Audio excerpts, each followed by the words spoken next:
Good afternoon to all of you. Respected resource person of the day, Dr. Velayanthan Nair T, Assistant Professor, Peach Memorial Training College, Mavelikara. Father Joseph John, President of QTF. Mr. E.K. Jijin, Secretary of QTF. Dr. Rita Ravi and Ms. Anamika B.S., conveners of the program. Teaching Fraternity of English from various training colleges, and English optional students of University of Kerala. And also a special mention regarding Dr. K.Y. Benedict, Principal of Marthya Phillips Training College, and Dr. Ansi Teacher, Assistant Professor of the same college. Kerala University English Teacher Educators Forum, QTEF, is an organization which functions with the coordinated effort of all the teaching faculty of English under University of Kerala. And the greatest merit of QTEF is the union of like-minded members in the group who sincerely work for the betterment of the student community, and the net result of this fact is that the idea of this orientation and the demonstration of models of teaching for all the students under University of Kerala. And in fact, this is as far as only English Association has organized such a kind of a program, and this I feel is really beneficial for all the student community as well as for the teachers. And during the previous day's program, we have already seen how Jijin sir had already taken this advanced organizer model with clarity to all of us by providing the introduction as well as the demonstration of the model.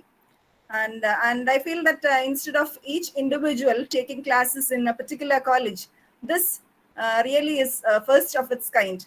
And I think this can be practiced by other other departments too. In fact, when I spoke about this fact to other subject teachers, they were also feeling very grateful regarding that, and they also were thinking of sharing this idea to their association members so that this kind of an initiative can be taken up by other departments too.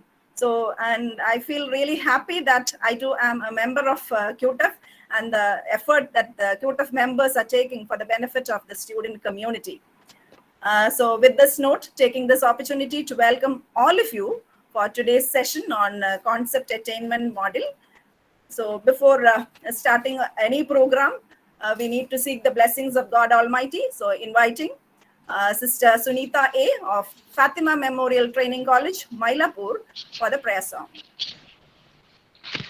അനുദിനം ഞങ്ങളിൽ അറിവായി വിളങ്ങുന്ന അനുപമ ജ്യോതിസിൻ പ്രണാമം.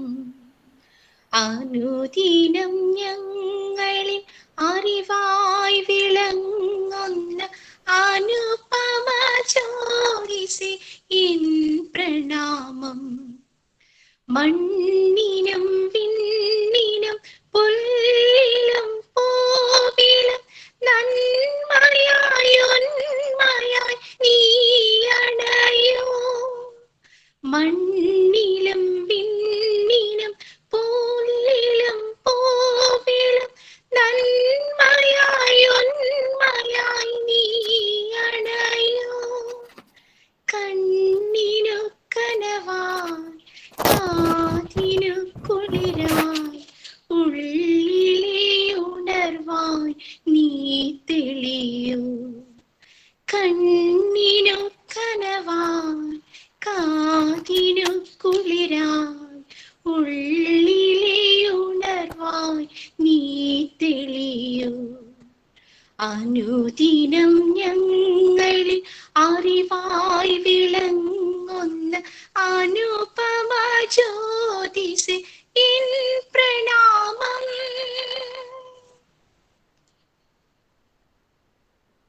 Thank you, Sister Sunita. So to lead today's session on concept attainment model, we have with us Dr. Velayanthan Nair T, Assistant Professor of Peach Memorial Training College, Mavelikara, and the Vice President of QTEF. Speaking about him, he is a first rank holder of MA English, first rank holder of MEd from University of Kerala, He is also a recipient of the Best Paper Award and the Best Visual Presentation Award, both at the national and international conferences held in 2005, 2006, and 2009. He has proved his expertise as the convener of several seminars and webinars organized by Pete Memorial Training College, of which we, the teaching faculty, as well as the student community, also have joined hands with them, and that too was very beneficial. So that shows the expertise of Velayathan Nair sir.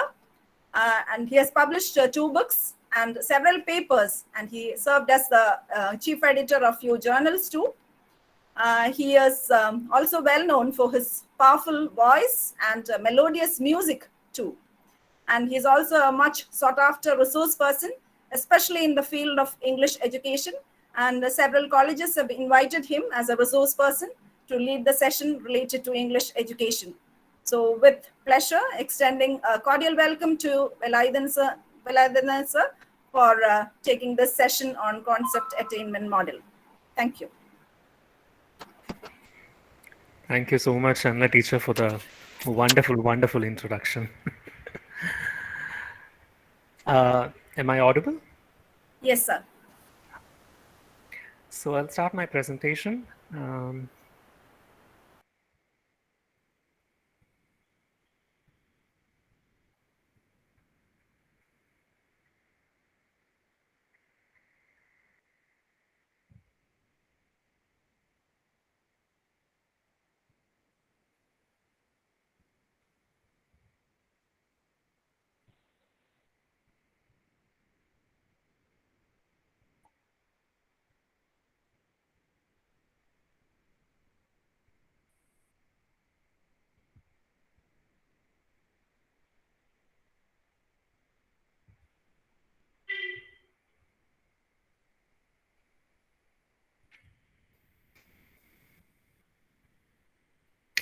All right, could someone please confirm if my presentation is visible?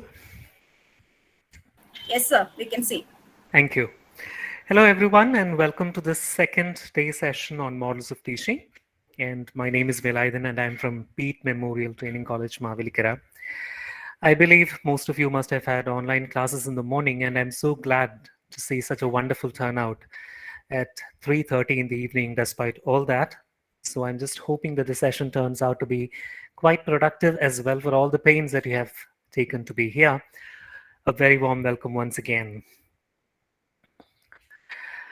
I thought we'll begin today's session with a quick recap of the things that we already know, things that we are already familiar with, especially since you've had the opportunity to listen to Jijin sir's wonderful lecture on advanced organizers the other day.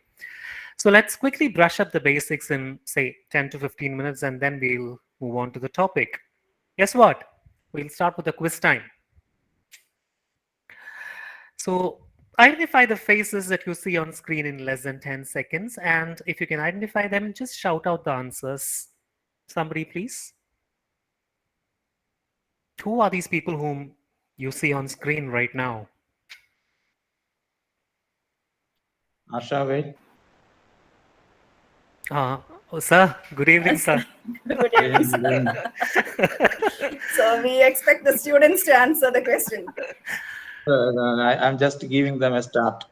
Okay. Thank you so much, sir. Thank you so much. Students, yes, please respond.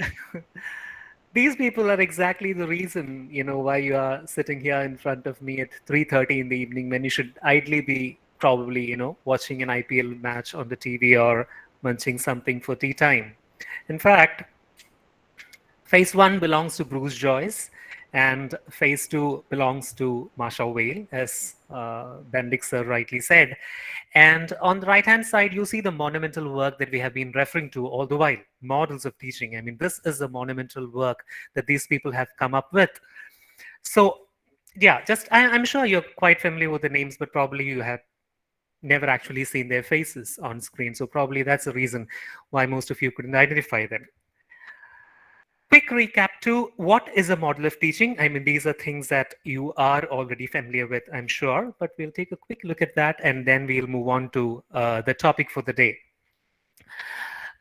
there are three things that we need to remember here when it comes to models of teaching. The first thing is that it is a teaching and learning environment, not just a teaching and learning environment, but a model of teaching very specifically states the kind of behavior that the teacher and the students should exhibit in the classroom.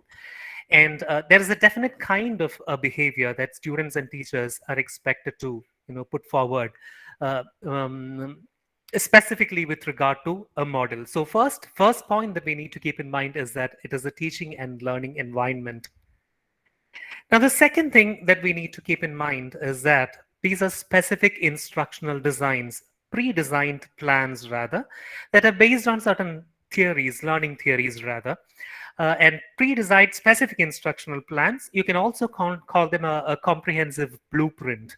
And what do you use this blueprint for? To design instructional materials, to design lessons, of course, to assign roles to teachers and students, for designing the kinds of teaching aids that you should be using in the classroom, and so on. So there are specific instructional plans. That's the second point. And the third thing that we need to keep in mind is that we need to clearly understand the difference between a model and a method. Because often a question is raised as to how is it that a model of teaching is different from a method of teaching? A method is just a procedure, or it's probably just a way of doing something. You have the direct method, you have the grammar translation method. There are specific strategies that you adopt for teaching a language, whereas a model rather is a standard or an example for imitation or comparison. Everything has been pre-designed here. You just need to sort of tweak it according to your immediate requirements and use it accordingly. So these are the 3 points that we need to keep in mind when it comes to model of teaching. This is also a quick recap. What are different model families? These are things that you already know. Again, we know that there are 4 kinds of model families: the information processing family, there's a social family, the personal family, and the behavioral systems family. Now, the first category, the information processing family, is, now, how do you actually categorize them into different families? The models of teaching are categorized into different families based on the objectives that they have in mind. So when it comes to the information processing family, the major objective that they have in mind is creativity and intellectual ability. How do you develop creativity and intellectual ability in the learners? And how do you process information to develop creativity and intellectual ability? So some examples of this model might be the advanced organizer model that we have already referred to, the concept attainment model that we are going to take a look at. Then there is something called the scientific inquiry model, the inquiry training model, and so on. The second category is social interaction models or interpersonal skills. The major objective of models of teaching that fall under this category, social models, is in development of interpersonal skills. How does man function as a social creature? What are the expectations when it comes to social behavior of persons? How is it that social skills can enhance the learning process? These are the primary concerns when it comes to the social family of models. Now, very prominent models that fall under this category might be jurisprudential inquiry model or social simulation model, laboratory method, and so on and so forth. The third category of models that we will be referring to will be the personal family of models, wherein the focus is on personal development. These models emphasize on personal outcomes rather. Now, what do you mean by personal outcomes? Personal outcomes refer to development of, say, outcomes like self-esteem maybe, or self-concepts, skills like creativity or curiosity, maybe independence, then self-direction. All these might be personal outcomes. So when you focus on the development of these when models focus on the development of these personal outcomes, they fall under the category of personal family of models. And finally, you have something called behavioral systems family, in which the primary objective is modification of behavior itself. Like, for instance, these in fact are what you call psychological models, and they emphasize on transforming the behavior of individuals. Now, mastery learning might be an example of behavioral systems model, or there's something called the desensitization model, and so on and so forth. So these are the 4 different model families: information processing, social family models, personal family of models, and behavioral systems family. And these are things that, again, you already know. We also need to take a look at what the 4 components of a model are. There are 5 components rather, but what I've done is I have clubbed together focus and syntax. And then there are 3 other components as well: social system, support system, and principles of reaction. Let's quickly take a look at what each one of these actually mean, and then we'll move on to CAM. So the first one is, of course, focus. Focus and syntax. Now, focus actually refers to the objective that you have in mind. We know that the focal point of every model is some sort of an objective, and the entire model, in fact, revolves around this particular focus, or this, what do you call, objective rather. So what are the objectives of teaching when you're using this particular model? Or how should the environment be designed when you're teaching using this model, and so on? So every teaching model, in fact, is based on a kind of an objective, and it is developed by keeping this particular objective in mind. So focus refers to that particular objective, whereas syntax refers to the sequence of events or sequence of steps that need to be followed in the particular model. I'm sorry.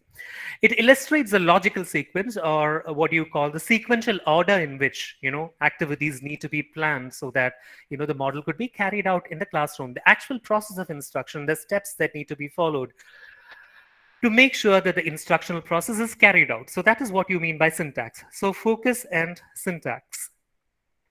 Then you have something called the support system. Now, the support system is like, it's very simple to understand what the support system is. It includes all those instructional aids that could be used for the model. Like, for instance, it could include something very basic as books. You could move on to encyclopedias. You could move on to, say, video clips. You could use internet resources. You could use newspapers.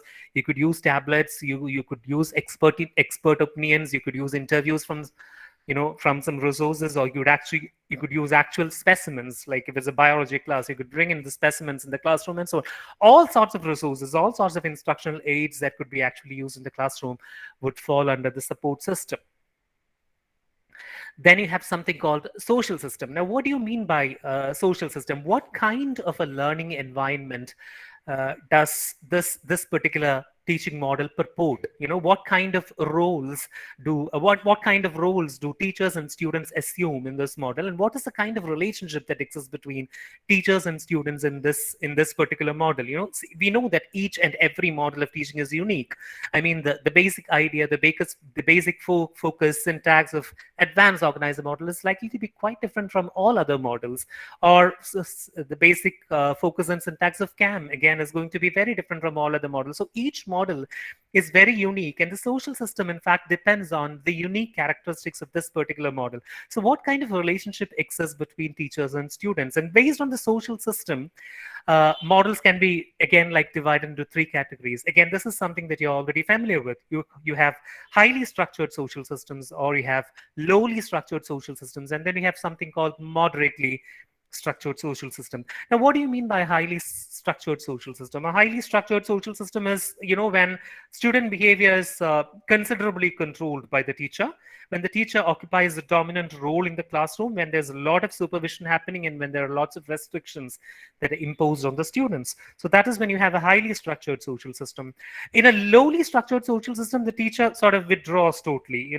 He moves to a corner, and he lets the students be, and he lets the students have a maximum interaction with each other. So that's kind of a lowly structured social system.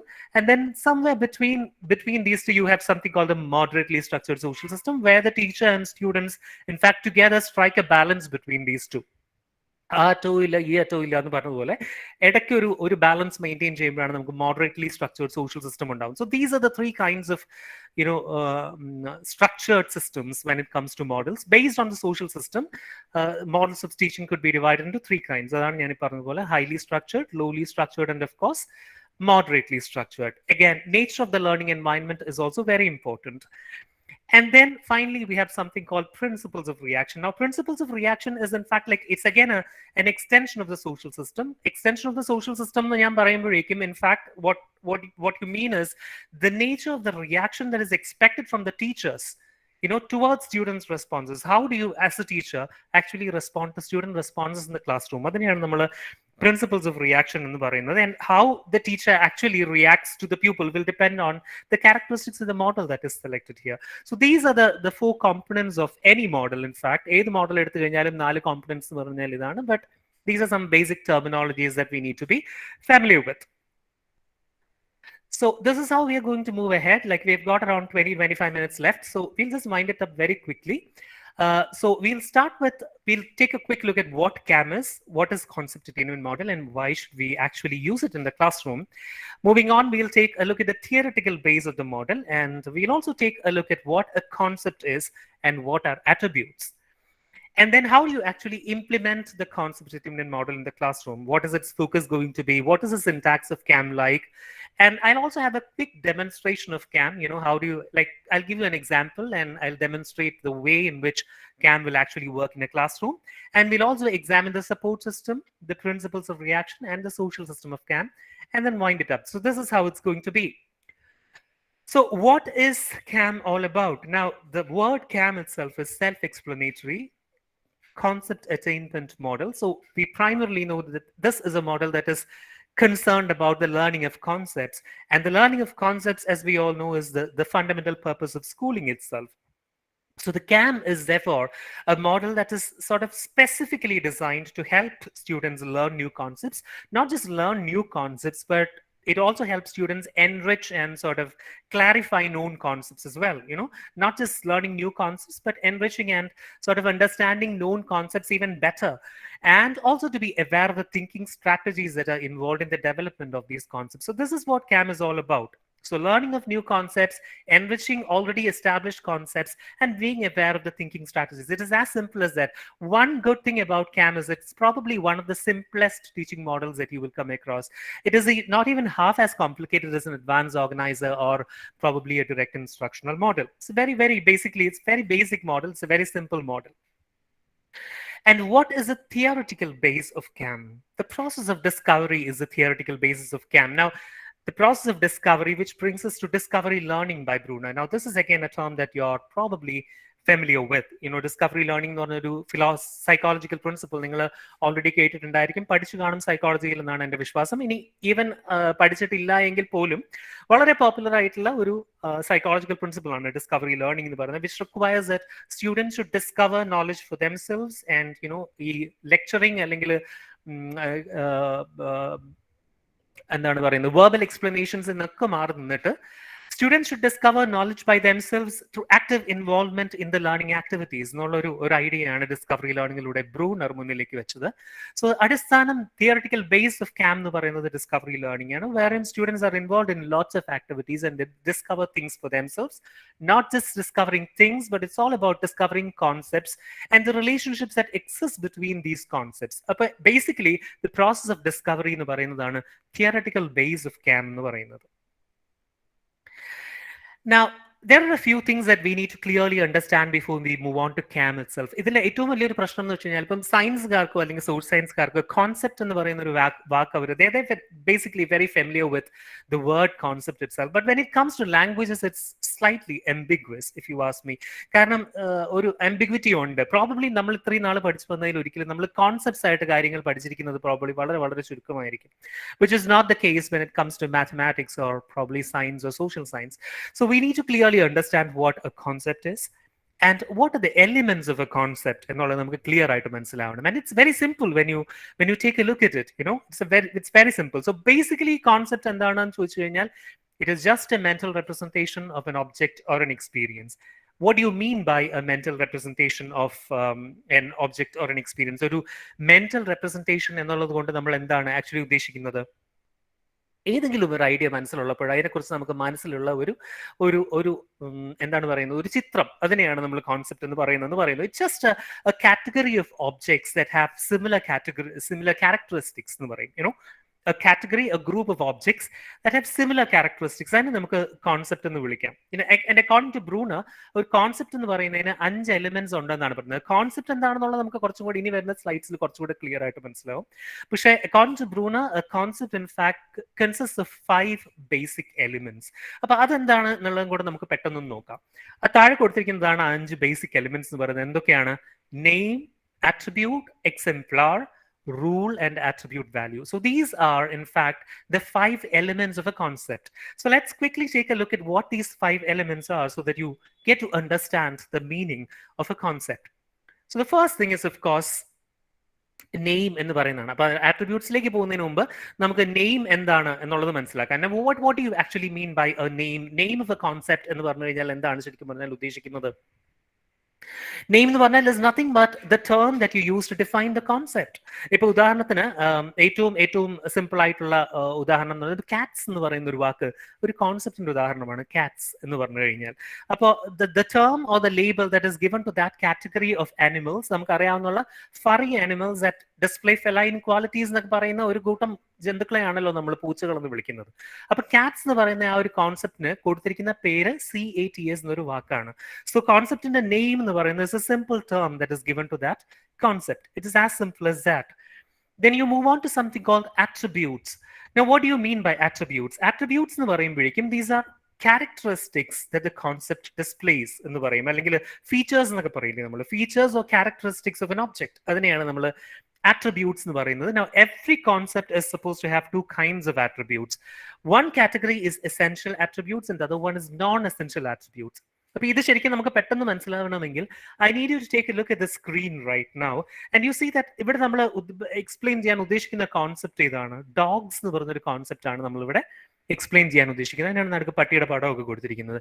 And നമ്മൾ ചുറ്റും എന്താ ചെയ്തിരിക്കുന്നതെന്ന് വെച്ച് കഴിഞ്ഞാൽ 5 attributes ഞാൻ list ചെയ്തിട്ടുണ്ട്. Now these are 5 very common attributes that you would very commonly associate with dogs, അല്ലേ? ഡോഗ്സുമായിട്ട് നമ്മൾ വളരെ കോമൺ ആയിട്ട് അസോസിയേറ്റ് ചെയ്യുന്ന 5 attributes ആണിത്. അതായത് ക്യാരക്ടറിസ്റ്റിക്സ് ആണ്. ഇതിനെ നമുക്ക് 2 രീതിയിൽ കാറ്റഗറൈസ് ചെയ്യാം. One is essential characteristic and the other one is non-essential characteristic. Now, what is the difference between an essential characteristic and a non-essential characteristic? Essential characteristic എന്ന് പറയുമ്പോഴേക്കും വളരെ കോമൺ ആയിട്ട് like very common features of the concept. അതായത് ഈ concept നമ്മൾ എവിടെ കണ്ടു കഴിഞ്ഞാലും അതിൻ്റെ ഒരു ഭാഗമായിരിക്കണം ആ ആട്രിബ്യൂട്ട് എന്ന് നിർബന്ധമുള്ള ഒരു ആട്രിബ്യൂട്ടിനെ നമ്മൾ എസെൻഷ്യൽ ആട്രിബ്യൂട്ട്സ് എന്ന് വിളിക്കും. Whereas non-essential attributes എന്ന് പറയുമ്പോഴേക്കും these are attributes that are not that much essential for the concept. അതായത് even if you remove that attribute, the concept, nothing is lost on the concept എന്ന് നമ്മൾ പറയില്ലേ. ഇപ്പൊ എന്തെങ്കിലും ആ ആട്രിബ്യൂട്ട് നമ്മളെടുത്ത് മാറ്റി വെച്ച് കഴിഞ്ഞാലും ആ കോൺസെപ്റ്റിന് കാര്യമായിട്ടുള്ള തകരാറൊന്നും തന്നെ സംഭവിക്കുന്നില്ല. അപ്പൊ ഇവിടെ നമുക്ക് ശരിക്കും പറഞ്ഞു കഴിഞ്ഞാൽ ഇപ്പൊ സ്ക്രീനിൽ നിങ്ങൾ കാണുന്നത് you see a concept called dog and I have listed 5 attributes there. And what I want you to do is, can you identify the essential attributes and the non-essential attributes? I'll read out the attributes to you. I just want you to tell me whether this is an essential attribute or a non-essential attribute.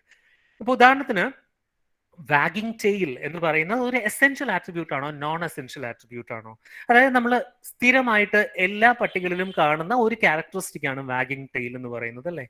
അപ്പൊ അതുകൊണ്ട് തന്നെ it becomes an essential attribute. I mean, there are very few dogs that do not wag their tails. വാല് മുറിച്ച് കളഞ്ഞ പട്ടികൾ മാത്രമേ എനിക്ക് തോന്നുന്നു വാൽ ആട്ടാതിരിക്കാൻ സാധ്യതയുള്ളൂ. ബാക്കി ഒരുവിധപ്പെട്ട പട്ടികളെല്ലാം വാലാട്ടാറുണ്ട്. So that is an essential attribute if you ask me. What about bark? Can somebody answer? Is it essential or non-essential? It is essential. It is essential, of course. Yeah, it's absolutely essential. കുറയ്ക്കാത്ത പട്ടികളില്ല. Loyalty എന്ന് പറഞ്ഞു കഴിഞ്ഞാലോ? Essential again. Essential, definitely essential again, because like dogs in the ഏറ്റവും predominant ആയിട്ടുള്ള stand out quality എന്ന് പറയുന്നത് loyalty ആണ്. What about white? Non-essential. Absolutely, it is non-essential because colours എന്ന് പറയുന്നത് ഡെഫിനറ്റ്ലി പട്ടികളുടെ കളേഴ്സ് മാറിക്കൊണ്ടിരിക്കാം. അതുകൊണ്ട് that could be a non-essential attribute. And finally you have one more quality attribute, rather, hunters എന്ന് പറഞ്ഞിട്ട്. അത് essential ആണോ നോൺ എസെൻഷ്യൽ ആണോ? തീർച്ചയായിട്ടും അതും നോൺ എസെൻഷ്യൽ ആണ്. Thank you so much for the responses. അപ്പൊ അതുകൊണ്ട് ഹണ്ടേഴ്സ്, ഹണ്ടിങ് എന്ന് പറയുന്നത് എല്ലാ പട്ടികൾക്കും ഉണ്ടാവുന്ന ഒരു ക്വാളിറ്റി ആവണം എന്നില്ല. So that is again a non essential attribute. അപ്പൊ ഇതാണ്, this is the difference between an essential attribute and a non essential attribute. So കോൺസെപ്റ്റിന്റെ രണ്ടാമത് അത്യാവശ്യം വേണ്ട ഒരു എലിമെന്റ് എന്ന് പറയുന്നത് ആട്രിബ്യൂട്ട്സ് ആണ്. Now that we have taken a look at the difference between essential and non-essential attributes, we need to understand what exemplars are. Now, exemplar എന്ന് പറയുന്ന വാക്ക് ബ്രൂണർ ആണ്. In fact, he is the one who has put forward this word called exemplar. In fact, it's just a substitute for the word example itself. വലിയ വ്യത്യാസമൊന്നുമില്ല. Example, ഉദാഹരണം എന്ന അർത്ഥം തന്നെയാണ് ശരിക്കും പറഞ്ഞു കഴിഞ്ഞാൽ exemplarsനും ഉള്ളത്. There are 2 kinds of exemplars, positive exemplars and negative exemplars. നമ്മൾ നേരത്തെ പറഞ്ഞ പോലെ essential and non essential attributes പറഞ്ഞതുപോലെ 2 തരത്തിലുള്ള എക്സാംപ്ലേഴ്സ് ഉണ്ട്, എക്സാമ്പിൾസ് ഉണ്ട്. Positive and negative exemplars or positive and negative examples. Now, what is the difference between these two? Positive exemplars എന്ന് പറഞ്ഞാൽ are those examples that have all the essential attributes of the concept. നമ്മളിപ്പോൾ ഒരു concept discuss ചെയ്യുകയാണെങ്കിൽ നമ്മൾ discuss ചെയ്യുന്ന കോൺസെപ്റ്റിന്റെ എല്ലാ essential ആട്രിബ്യൂട്ട്സും ഉള്ള ഒരു ഉദാഹരണത്തിനെ നമ്മൾ പോസിറ്റീവ് എക്സാംപ്ലാർ എന്ന് വിളിക്കും. നമ്മൾ ഡിസ്കസ് ചെയ്യുന്ന കോൺസെപ്റ്റിന്റെ ഒരു ആട്രിബ്യൂട്ട്സും ഇല്ലാത്ത ഒരു ടേമിനെ നമ്മൾ നെഗറ്റീവ് എക്സാംപ്ലാർ എന്ന് വിളിക്കും. ഇപ്പോൾ if for instance we are discussing the concept called dogs, if you take a look at the screen, നമുക്കറിയാം ഇതിനകത്ത് കുറച്ച് പോസിറ്റീവ് എക്സാംപ്ലാർസും കുറച്ച് നെഗറ്റീവ് എക്സാംപ്ലാർസും ഉണ്ടെന്ന്. Table is a negative exemplar because we are discussing the concept dogs. അപ്പോൾ അതുകൊണ്ട് തന്നെ table എന്ന് പറയുന്നത് ഒരു നെഗറ്റീവ് എക്സാംപ്ലാർ ആണ്. It does not fall under the positive exemplar category. A German Shepherd is a positive exemplar because it's a dog. A fish is a negative exemplar. A Labrador is a positive exemplar. An owl is a negative exemplar. Water is a negative exemplar. A poodle is a positive exemplar, and so on. It's so simple to understand. There's absolutely nothing complicated. So you take a look at the concept that you are discussing. And then what you do is, നമ്മൾ ഉദ്ദേശിക്കുന്ന കോൺസെപ്റ്റിന്റെ attributes എല്ലാം തന്നെ faithfully follow ചെയ്യുന്ന ഒരു എക്സാമ്പിളിനെ നമ്മൾ positive എക്സാംപ്ലാർ എന്നും അത്രത്തോളം attributes ഇല്ലാത്ത ഒരു ടേമിനെ നമ്മൾ നെഗറ്റീവ് എക്സാംപ്ലാർ എന്നും വിളിക്കും. It's as simple as that. So exemplars. And then we'll quickly go back to the previous slide. അവിടെ രണ്ട് ചെറിയ കാര്യങ്ങളൂടെ പറയാനുണ്ട്. There's something called a rule. Rule എന്ന് പറഞ്ഞ ഒരു സംഭവം ഉണ്ട് ഇവിടെ. That is after exemplar. രണ്ട് എലിമെന്റ്സിനെ കുറിച്ച് കൂടെ ബ്രൂണർ സംസാരിക്കുന്നുണ്ട്. One is rule. A rule is simply a definition of the concept. ഇപ്പോൾ ഉദാഹരണത്തിന് ഡിഫൈൻ എ ഡോഗ് എന്ന് പറഞ്ഞു കഴിഞ്ഞാൽ how would you define a dog for instance? നമുക്ക് കോൺസെപ്റ്റിനെ ഒന്ന് ഡിഫൈൻ ചെയ്ത് നോക്കാം ചുമ്മാ ഒരു രസത്തിന് വേണ്ടിയിട്ട്. Can one of you just unmute your mic and just give me a definition of a concept dog? Dog is domestic animal. Excellent. A dog is a domestic animal. Okay. Now the next person, can you just add on to that a little bit? A dog is a domestic animal. ഒരു feature കൂടെ add ചെയ്യാമോ? ഒരു attribute കൂടെ add ചെയ്യാമോ? Who is supposed to be I'm sorry? Who is supposed to be loyal to his master? Good. Okay, a dog is a domestic animal that is supposed to be loyal to its master. Perfect definition if you ask me. ഇതിനെയാണ് നമ്മൾ rule എന്ന് പറയുന്നത്. So whatever the attributes, whatever the characteristics of the concept are, നമ്മൾ അതിനൊരു statement ആയിട്ട് define ചെയ്യുമ്പോൾ it becomes a rule. And the final element that Bruner speaks about is something called an attribute value. Now attribute value എന്ന് പറയുന്നത് how much of an attribute is present in the concept being discussed എന്നുള്ളതാണ്. The attribute is there, but how much of it is actually present എന്നുള്ളതാണ്. ഇപ്പൊ BARC എന്ന് പറയുന്നത് ഒരു attribute ആണെന്ന് നമുക്കറിയാം. അത് പട്ടികളിലുള്ള ഒരു ആട്രിബ്യൂട്ട് ആണെന്ന് നമുക്കറിയാം. ആട്രിബ്യൂട്ട് വാല്യൂ എന്ന് പറയുമ്പോൾ would be very high because like 99% ഞാൻ പറയും because almost every dog barks. അപ്പോൾ the attribute value ആ ഒരു ആട്രിബ്യൂട്ടിന്റെ ബാർക്ക് എന്ന് പറഞ്ഞ ഒരു ആട്രിബ്യൂട്ടിന്റെ attribute value will be very very high. But when it comes to say something else, നമ്മൾ നേരത്തെ പറഞ്ഞതുപോലെ ഹണ്ടിങ് എന്ന് പറയുന്നത് വേണമെങ്കിൽ നമുക്ക് ഒരു ആട്രിബ്യൂട്ട് ആയിട്ട് കണക്കാക്കാം, നോൺ എസെൻഷ്യൽ ആട്രിബ്യൂട്ട് ആയിട്ട് കണക്കാക്കാം. So attribute value will be very very low, in fact probably 10 or 20 or probably even less. അപ്പോൾ അതുകൊണ്ട് ആട്രിബ്യൂട്ട് വാല്യൂ എന്ന് പറയുന്നത് amount, the quantity of attribute that is present in that, the amount of attribute that is actually present in the concept എന്നുള്ളതിനാണ് നമ്മൾ attribute value എന്ന് പറയുന്നത്. So these are the 5 major elements that you need to be familiar with: the name, the attribute, exemplars, rules, and attribute value. But once you have understood this much, it is very very simple to understand what CAM is all about. Now let's take a look at what the focus of CAM is all about. അപ്പോൾ concept ടിറ്റേനിയം model നമ്മൾ എല്ലാ മോഡൽസിനും ഉള്ളതുപോലെ ഇതിനൊരു focus ഉണ്ട്, ഇതിനൊരു syntax ഉണ്ട്, it has a support system, it has a social system, and finally we also need to be aware of the principles of reaction, അല്ലേ? അപ്പോൾ ഇതിൽ നമുക്ക് first of all we'll take a look at what the focus of CAM is. Now the focus of CAM എന്ന് പറയുമ്പോഴേക്കും the objective of CAM എന്താണ് എന്നുള്ളതാണ്. What is the objective, primary objective of concept attainment model എന്നുള്ളത് ചോദിച്ചു കഴിഞ്ഞാൽ the first objective that Bruner puts forward is development of inductive reasoning. Now, inductive reasoning എന്ന് പറയുന്നത് അല്ലെങ്കിൽ inductive thinking എന്ന് പറയുന്നതിനെ കുറിച്ച് ആ ടേം നിങ്ങൾ ഓൾറെഡി ഫാമിലിയർ ആണെന്നാണ് എൻ്റെ ഒരു വിശ്വാസം. എനിക്ക് തോന്നുന്നു I believe you have already studied in the first semester, അല്ലേ? Inductive learning എന്ന് പറയുന്നത്, that is learning that is done that proceeds from examples to theory or examples to rules. അതിനെയാണ് നമ്മൾ inductive reasoning അല്ലെങ്കിൽ inductive learning എന്ന് പറയുന്നത്. So the development of inductive reasoning skills എന്ന് പറയുന്നതാണ് is probably one of the major objectives of CAM. അതിനോടൊപ്പം തന്നെ knowledge about the nature of concepts.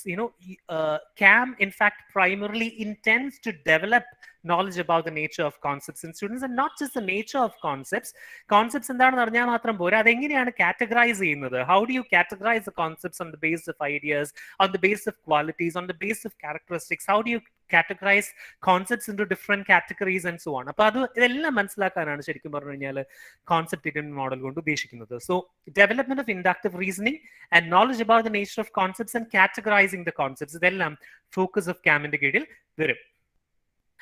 Now, when it comes to implementation, syntax, നമുക്കറിയാം what are the steps that need to be followed എന്നാണ്. ഇതാണ് ഞാൻ പറഞ്ഞത്. This is exactly the reason why I was telling you earlier that probably concept determinant model is the simplest model that you're going to study this year. കാരണം വെച്ചാൽ ഇതിനാകെപ്പാടെ 3 phases ഉള്ളൂ.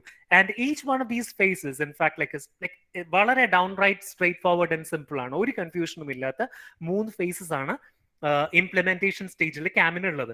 Phase 1 in the title എന്താണെന്ന് വെച്ച് കഴിഞ്ഞാൽ presentation of data and identification of the concept എന്നാണ്. Phase 2 is testing the attainment of the concept. And phase 3 is analysis of thinking strategies.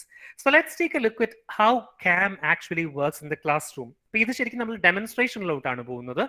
And this is how the CAM നമ്മൾ actually class റൂമിൽ പ്രാവർത്തികമാക്കാൻ ശ്രമിക്കുമ്പോഴേക്കും നമ്മൾ ചെയ്യാൻ പോകുന്ന കാര്യം ആദ്യം ഇതായിരിക്കും. Phase 1 presentation of data and identification of the concept. Now, what does the teacher do in the first phase? The teacher presents a list of labeled examples. Now, what do you mean by labeled examples? Labeled examples എന്ന് പറഞ്ഞാൽ clear കട്ടായിട്ട് ഏതാണ് നോക്കേണ്ടത്, ഏതാണ് നോക്കാൻ പാടില്ലാത്തത്, അതല്ലെങ്കിൽ ഏതിലാണ് നമ്മൾ കൂടുതൽ ഫോക്കസ് ചെയ്യേണ്ടത്, ഏതിലാണ് നമ്മൾ കൂടുതൽ ഫോക്കസ് ചെയ്യാൻ പാടില്ലാത്തത്, ഏതിലാണ് നമുക്ക് അപ്രോപ്രിയേറ്റ് ആയിട്ടുള്ള എക്സാമ്പിൾസ് വരുന്നത്, ഏതിലാണ് നമുക്ക് അപ്രോപ്രിയേറ്റ് ആയിട്ടുള്ള എക്സാമ്പിൾസ് ഇല്ലാത്തത് എന്ന രീതിയിൽ കൃത്യമായിട്ട് കാറ്റഗറൈസ് ചെയ്തിരിക്കുന്ന 2 പട്ടികകളായി തിരിച്ച് ഒരു ചാർട്ടിലോ അല്ലെങ്കിൽ ഒരു black ബോർഡിലോ whatever, or you can just present it like I am presenting before you right now. ഒരു പ്രസന്റേഷൻ്റെ ഒരു മാധ്യമത്തിലൂടെ നമുക്ക് ക്ലിയർ ആയിട്ട് കുട്ടികളുടെ മുന്നിൽ എന്ത് പ്രസന്റ് ചെയ്യാം? 2 categories of labeled examples present ചെയ്യാം. The first category I have labeled yes, and the second category I have labeled no. See, എന്താണ് ഈ യെസ് നോ എന്നുള്ളത് കൊണ്ട് ഉദ്ദേശിക്കുന്നത്? യെസ് എന്നുള്ളത് കൊണ്ട് ഞാൻ ഉദ്ദേശിക്കുന്നത് എന്താണെന്ന് വെച്ച് കഴിഞ്ഞാൽ യെസ് കാറ്റഗറിയിൽ വരുന്ന എല്ലാ വാക്കുകളും have those attributes that I am trying to drive it എന്നുള്ളതാണ്.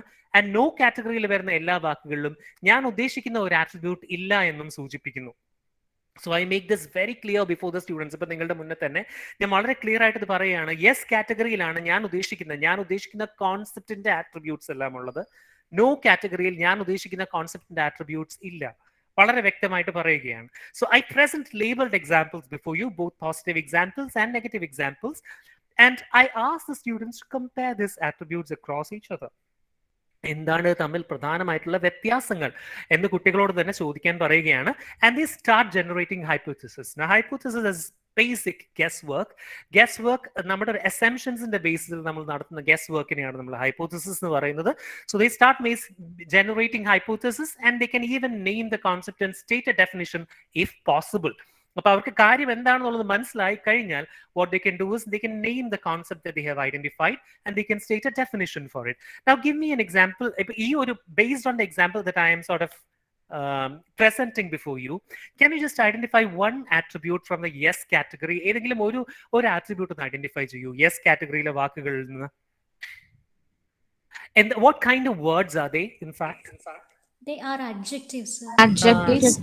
Of course they're qualitative ആണ് അല്ലേ? അതാണ് that is the point that I was trying to drive at rather. Of course നമുക്കറിയാം adjectives ആണെന്ന്. കാരണം എന്ന് വെച്ചാൽ നമ്മൾ ആ ഒരു ലെവലിലുള്ള ആളുകളായതുകൊണ്ടാണ്. നമ്മൾ പണ്ടേ adjectives പഠിച്ചിരുന്നത് കൊണ്ട് തന്നെ നമുക്ക് ആ കോൺസെപ്റ്റ് വളരെ ഫെമിലിയർ ആണ്.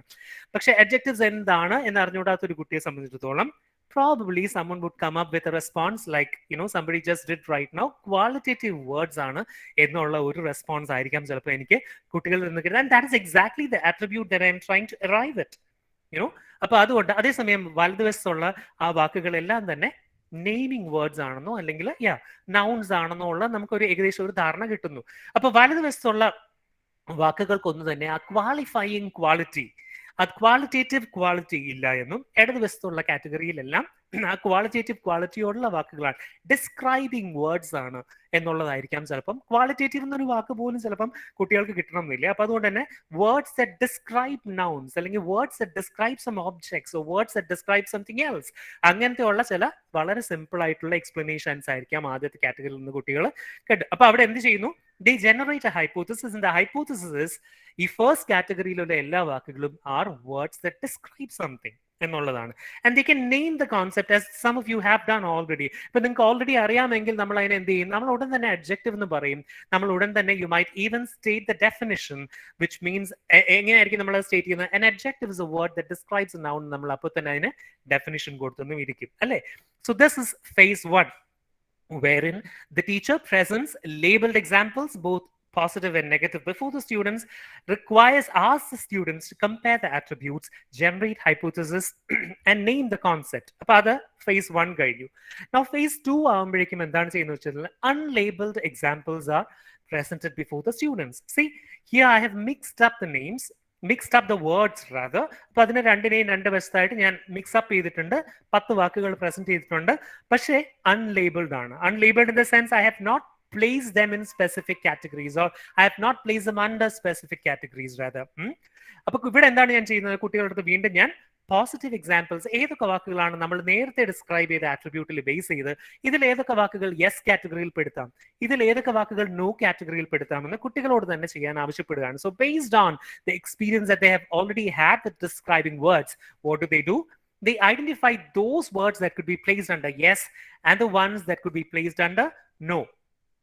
And this is what they come up with. അല്ലേ, അപ്പൊ യെസ് കാറ്റഗറിയുടെ കീഴെ dark, glad, loud, smooth and pale അവർ ഐഡന്റിഫൈ ചെയ്യുന്നു. ആൻഡ് നോ കാറ്റഗറിയുടെ കീഴെ ബാക്കിയുള്ള വാക്കുകളും ഐഡന്റിഫൈ ചെയ്യുന്നു. So this is where you test whether the students have attained the concept or not.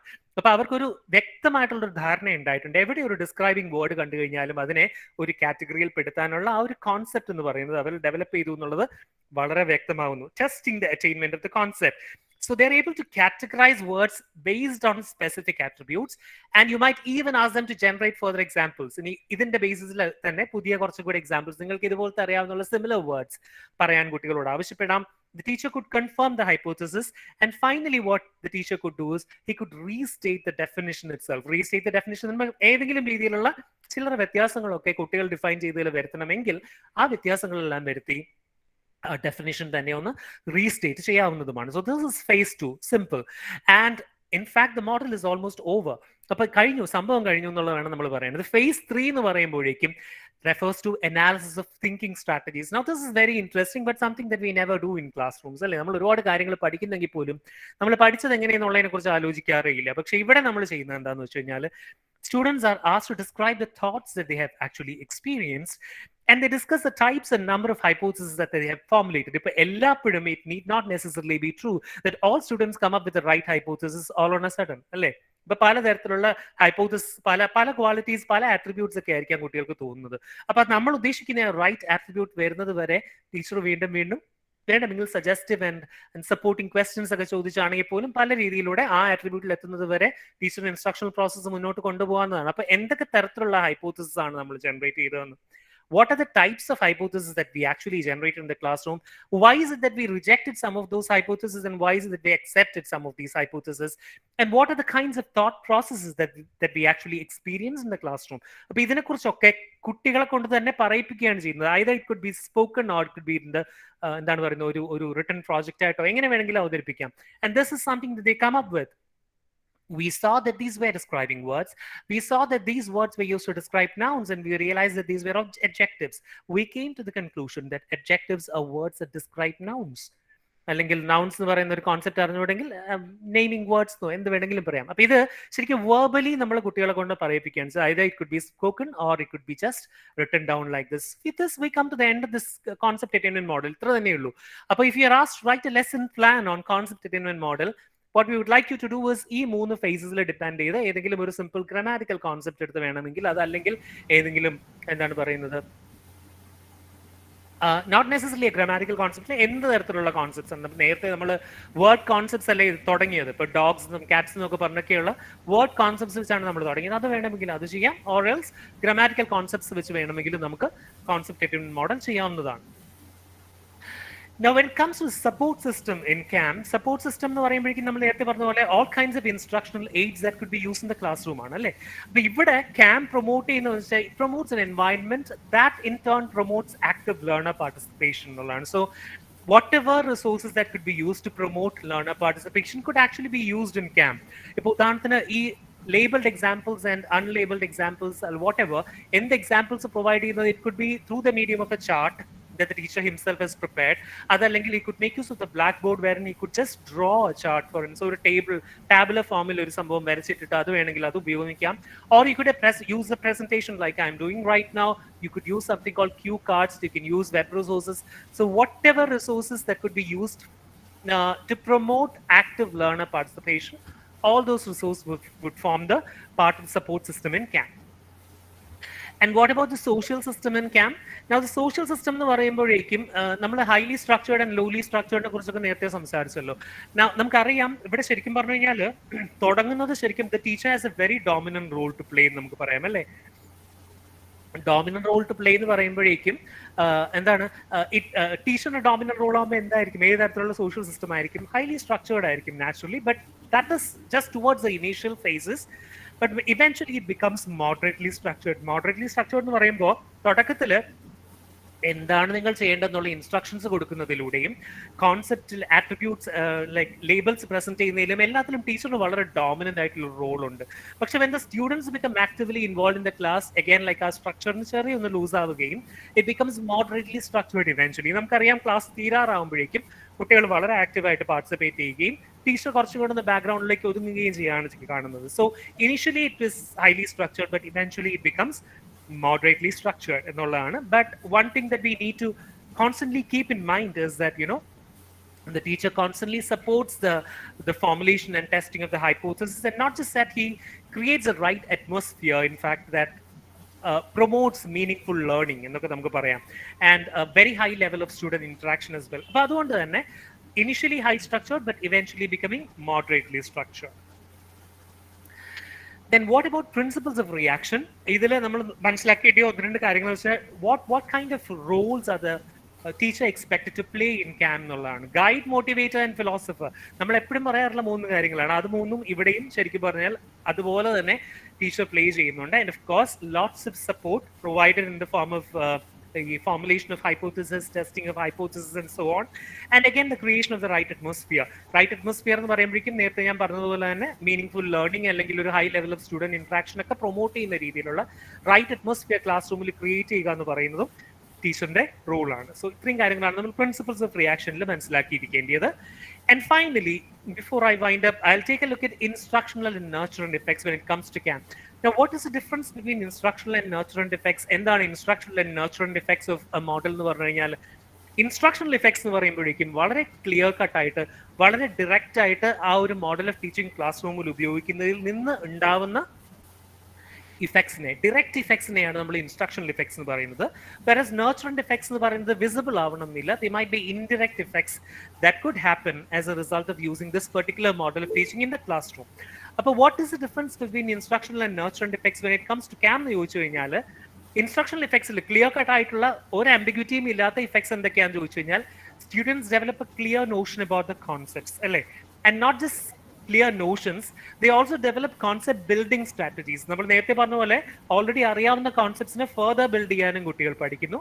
And of course they develop skills of inductive reasoning. ആ മൂന്ന് കാര്യങ്ങൾ നമ്മൾ ഓൾറെഡി ഡിസ്കസ് ചെയ്ത് കഴിഞ്ഞതാണ്. നർച്ചറന്റ് ഇഫക്ട്സിലാണെങ്കിലോ, അതായത് ഇൻഡയറക്റ്റ് ഇഫക്ട്സിൽ എന്തൊക്കെ വരും? There's a tolerance of ambiguity and errors. കാരണം എന്താണ്, ഒരു ട്രയൽ ആൻഡ് എററിലൂടെയാണ് ശരിക്കും ഇവിടെ കുട്ടികളെല്ലാം പഠിച്ചെടുക്കുന്നത്. ചിലപ്പോൾ ഞാനൊരു ഹൈപ്പോത്തസിസ് പറഞ്ഞിരിക്കുമ്പോൾ ദാറ്റ് മൈറ്റ് ബി റിജക്റ്റഡ്, പക്ഷെ എന്നാൽ പോലും ക്ലാരിറ്റി ഇല്ലായ്മ അല്ലെങ്കിൽ എറേഴ്സ് എന്നുള്ളതിനെ കുറിച്ച് നമ്മൾ കുറച്ചും കൂടെ അതുമായിട്ടൊക്കെ ഒന്ന് പൊരുത്തപ്പെടാൻ പഠിക്കുന്നു കുട്ടികൾ. ഒന്ന്, then a sense of using alternatives എന്നാണ്. പലപ്പോഴും നമുക്ക് അഡൾട്ട്സിന് പോലും ഇല്ലാത്തൊരു കാര്യമാണ് അല്ലേ ഇത്. നമുക്ക് വളരെ ക്ലിയർ കട്ട് ആയിട്ടുള്ള റൂൾസ് ഉണ്ട്, ഐദർ ദിസ് ഓർ ദാറ്റ് എന്നുള്ളതാണ്. നമുക്ക് ഇതിന്റെ ഇടയിൽ ഒരു ബാലൻസ് സ്ട്രൈക്ക് ചെയ്യാൻ പലപ്പോഴും പറ്റാറില്ല. അപ്പൊ അതുകൊണ്ട് തന്നെ ഇവിടെ ശരിക്കും പറഞ്ഞു കഴിഞ്ഞാൽ students develop A sense of using alternatives. Okay, so if what I have been saying is probably not right, അത് ശരിയല്ല എങ്കിൽ then I should probably look at another way of or I should look at another way അല്ലെങ്കിൽ another strategy that is being presented by somebody else. വേറെ ഏതെങ്കിലും ഒരാൾ കാണിച്ചു തരുന്ന ഒരു കാര്യം നല്ലതാണെന്ന് തോന്നുകയാണെങ്കിൽ അതിനെ ഒരു ഓൾട്ടർനേറ്റീവ് ആയിട്ട് അക്സെപ്റ്റ് ചെയ്യാനുള്ള ഒരു കഴിവ് ഡെവലപ്പ് ചെയ്യുക. And finally logical reasoning. അപ്പൊ ഇതെല്ലാം നർച്ചറന്റ് ഇഫക്ട്സ് ആണ്, ഡയറക്റ്റ് ഇഫക്ട്സ് അല്ല. പക്ഷേ ഓഫ് കോഴ്സ് CAMന്റെ റിസൾട്ട് ആയിട്ട് ക്ലാസ് റൂമിൽ ഉണ്ടാവാൻ സാധ്യതയുള്ള ഇൻഡയറക്റ്റ് ഇഫക്ട്സ് ആണ്. Now, why is it that CAM works in the classroom? ഇത് എന്തുകൊണ്ടാണ് പ്രധാനമായിട്ടും കോൺസെപ്റ്റേറ്റീവ് മോഡൽ ക്ലാസ് റൂമിൽ എന്താണ് പറയുന്നത് സക്സസ്ഫുൾ ആവാനുള്ള സാധ്യത എന്താണ് കാരണം എന്ന് ചോദിച്ചു കഴിഞ്ഞാൽ, the first and foremost reason is that it reverses the traditional process of introducing an idea. Now, ഇപ്പൊ നമുക്ക് നിങ്ങൾക്കൊക്കെ എങ്ങനെയായിരുന്നു എനിക്ക് അറിഞ്ഞൂടാ. Probably ഞങ്ങളൊക്കെ സ്കൂളിൽ പഠിച്ചിട്ടുള്ള ഒരു കാലത്ത് I still remember my English sir coming to the class and telling me like one fine morning, grammar ക്ലാസ്സിന് ഒരു sir വന്ന് പറയാണ് noun is the name of a person, place, animal or thing എന്ന് പറയുകയാണ്. എന്നിട്ട് കുറേ ഉദാഹരണങ്ങൾ ഇങ്ങനെ താഴെ എക്സാമ്പിൾസ് എന്ന് പറഞ്ഞിട്ട് ഇങ്ങനെ എഴുതിയിടുന്നത് എനിക്ക് ഇപ്പോഴും ഓർമ്മയുണ്ട്. നിങ്ങളൊക്കെ അങ്ങനെയാണോ പഠിച്ചതെന്ന് എനിക്ക് അറിഞ്ഞൂടാ. But usually that used to be the traditional process of introducing an idea wherein the definition was presented before you and then lots of examples were provided. But usually ഒരു thinking process എന്ന് പറയുന്നത് തന്നെ വളരെയധികം restricted ആവുകയാണ് അവിടെ ചെയ്യുന്നത് അല്ലേ?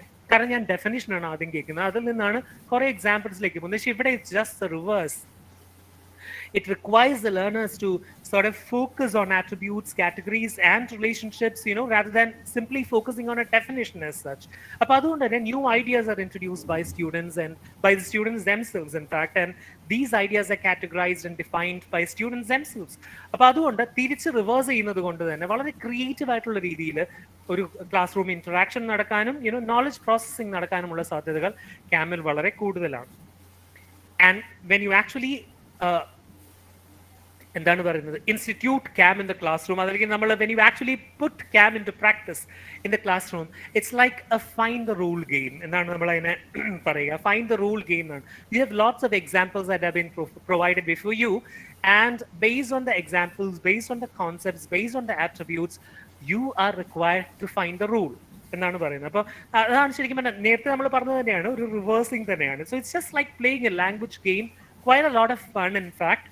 And it's done through ഈ പറഞ്ഞതുപോലെ ട്രയൽ ആൻഡ് എററിലൂടെയാണ് കുട്ടികൾ പഠിക്കുന്നത്. And they end up expanding their thinking. ഒന്ന് അതിനോടൊപ്പം തന്നെ they also learn to work together in small groups wherein there's a lot of interaction happening between them and so on. അതും എല്ലാം സംഭവിക്കുന്നു. പക്ഷെ ഇതിന്റെ ഒരു മറുവശം നമ്മൾ ആലോചിച്ച് കഴിഞ്ഞാൽ ഒരു ചെറിയൊരു ബുദ്ധിമുട്ട് ഉണ്ടാവാൻ സാധ്യത എന്താണെന്ന് വെച്ച് കഴിഞ്ഞാൽ it remains a fact that not everyone might be skillful enough to indulge in such intricate analysis and all അല്ലേ? ഇപ്പൊ നമ്മൾ ഒരു ക്ലാസ് റൂമിലെ എല്ലാ കുട്ടികളും ഇതുപോലത്തെ കോൺസെപ്റ്റ്സിനെ കുറിച്ച് വളരെ ഇൻട്രിക്കേറ്റ് ആയിട്ടുള്ള ഒരു അനാലിസിസ് നടത്തും നമ്മൾ പ്രതീക്ഷിക്കുന്നതിൽ ചില്ലറ അപാകതകളുണ്ട്. അപ്പൊ അതുകൊണ്ട് ചില ആളുകൾ മൈറ്റ് ബി ലെഫ്റ്റ് ഔട്ട് എന്നുള്ളത് തീർച്ചയായിട്ടും ഒരു അപാകതയായിട്ട് നമ്മൾ കണക്കാക്കണം. അതിനോടൊപ്പം തന്നെ some may even shut down when it comes to a point where the concept is very difficult. ഇപ്പൊ ഭയങ്കര ബുദ്ധിമുട്ടുള്ള ചില കോൺസെപ്റ്റ്സ് ഒക്കെ ആണെങ്കിൽ ഉപേക്ഷിച്ചു പോകാനുള്ള സാധ്യതയും വളരെയധികം കൂടുതലുണ്ട്. അപ്പൊ ഇത്രയേ ഉള്ളൂ CAM എന്ന് പറഞ്ഞാൽ കോൺസെപ്റ്റ് അറ്റൈൻമെന്റ് മോഡൽ എന്ന് പറഞ്ഞു കഴിഞ്ഞാൽ. I M open two questions if you have any. Thank you so much for a very patient listening. I believe I have not taken much time. Yes, thank you. Oh, thank you so much, Velu sir. And there was, I think, hand raised, I think, by Mini M. Mini M, you can ask the question directly. അറിയാതെ കൈവെട്ടി വന്നത്. It's okay. Okay, it's okay. Anyone or all are welcome to maybe ask questions or maybe for some clarifications. Anything you can interact as with Jijan Dr. sir Velu. has mentioned, if anybody, so Jijan sir, can we wind up the session? Jijan sir, Anything to ask? Anybody? Teachers or maybe student real teachers, you are all welcome. Okay, we have 5 more minutes. Okay, teacher, you may just carry on. And before leaving everyone, let Yeah, me we speak can one or two mention sentences. Okay. Yeah. So we can wind up the session after the response from the student community regarding Velu sir's class. So at least if you don't have any doubts, you can just give the response related to the class by the resource person. Anybody else, please? The class was very informative. The way sir presented the things and all, like we were able to understand through PPT and all. So it was, Yes, It was- continue, Stim. yeah, it was quite, we were sitting like, I think it was about 1 hour, and we didn't feel like we are getting late or we are sitting from 1 hour. It was interesting, and yeah, we liked your class, sir. Thank you so much, Timmy. Thank you, Stemi. Where are you from? Which college are you from? I'm from Basilius Marthoma Matthews College. Okay. Kottayam. Okay. Even during the last class also, you were very active in the regarding asking doubts and clarifications, getting the clarifications from the resource person. Thank you, Stemi. Yes. Similarly, is there anybody else who can give a response? Good evening, sir. Good evening. Actually, sir, this was a very informative session. Why I'm telling this is that I am a person where I can't focus on something more than 15 or 20 minutes. But to my surprise, I have listened to this whole class. I have even discussed this thing with my classmates. Actually, it was very informative session, sir. Thank you so much for this. Thank you so much, Uttara. Thank you. Thank you, Uttara. Where are you from? Theophilus College, ma'am. Okay. Thank you you. so much. Okay. Again, one more person at least can. Sir വളരെ നല്ല class ആയിരുന്നു. വളരെ simple ആയിട്ട് concept മനസ്സിലായി. ഇതിൽ കൂടുതൽ simple ആയിട്ട് ഇനി ആർക്കും പറഞ്ഞു തരാൻ പറ്റില്ല. വളരെ thank you sir. Thank you so much. Thank you, Arunima. Thank you. Okay, very good responses from the participants. Thank you so much. Again, any more? We can at least accommodate one more person, one or two more persons. Anybody else who can share your ideas? Good evening, sir, and good evening, everyone. Thank you so much, sir, for such a wonderful session. It's very difficult to focus on a thing which is really what. എന്താണ് നമുക്ക് അധികം ഒരുപാട് സമയം പ്രത്യേകിച്ച് ഇങ്ങനെ ഒരു കാര്യം നമുക്ക് ഒരുപാട് നേരം കേട്ടോണ്ടിരിക്കാൻ കുറച്ച് ബുദ്ധിമുട്ടുണ്ടാകും. But you are very clear cut and your speech or your class was up to the point. So എന്താണ് നമുക്ക് പെട്ടെന്ന് തന്നെ കോൺസെപ്റ്റ് മനസ്സിലായി. And we are looking forward to more of your classes. Thank you so much, sir. Thank you for organizing such a wonderful session. Thank you so much. Thank you, Anusha. Thank you. Good evening. Anusha, which college do you belong to, Anusha? Ma'am, I am from Fatima Memorial Training College, Vadakke, Villapalli, Mukkur. Okay, thank you, Anusha. Okay, Isaac, Yes, ma'am. Good evening, teachers and teacher trainees. Sir, your class was very interesting, and it was, it was a bundle of knowledge, and we are now clear of the concept. And one thing that I've noticed is the passion for teaching that you have, and we want to imbibe that too, sir. We want to imbibe that too, sir. And I would like to thank the faculty of QTEF and all student teachers who have attended the webinar. Thank you, sir. Thank you so much, Isaac. Thank you, Isaac. Where are you from? Which college do you belong to? FMTC Mylapore, ma'am. Mylapore. Okay. Thank you, Isaac. So I think if we provide some more time, the entire community, that is all 200 students, will be giving the feedback in such a manner. So this is more than enough, Velu sir. Otherwise, you will get elated. So our job will be gone by that time. So we'll wind up the session with this, and I feel that everybody will agree with me that the impressive and eye-catching slides made all of us focus our attention into the topic. Even though it was during an afternoon session. So thank you so much for sharing your ideas and creating such wonderful slides and making all the